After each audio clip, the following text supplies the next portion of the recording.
out naman nato sa work karon, kumbati na pud ta sa trabahoon sa balay. So karon guys, biyahe na ta padulong sa balay para manglawag sa babuyan. Mao day ni ako ang daily routine guys. So karon guys, padulong na gyud ta sa balay. Kunting kimbot na lang bahala gakurog ang cellphone, ang ka-video basta makapag-video lang, makapag-reels lang. O di ba guys? Bahalag kapoy basta nalang tayo makita sa itong hinaguan guys no, bahalag dugay. Basta at least makakwarta pud tanong. Karon guys, gamay lang jud mabot na sa pigres babuyan guys. Ipod di alalim guys no, mag-reels day nga ni di ay. So karon guys, oh happy ta jud guys. Nanata karon sa babuyan mo ni mong pigire guys. O kani siya guys nanganak day ni atong naging adlaw. So isa ra pod kabuk ihang anak mis uno unta ni guys. Isa ra jud kabuk ang nakaluyan patay ang 5. Isog pud kay inahana. So wait time himuan ni guys.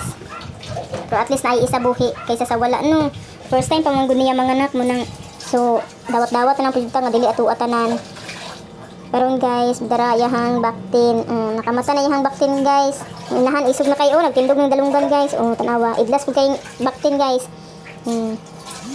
Diba guys, tanawa.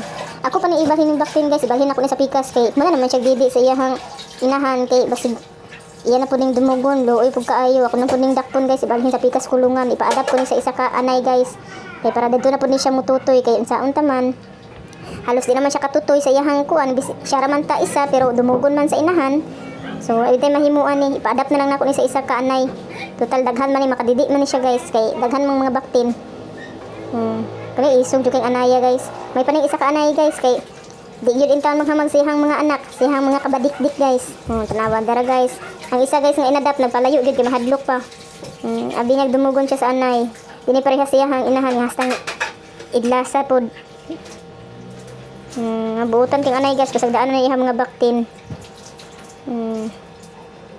Doy kay mga baktin guys.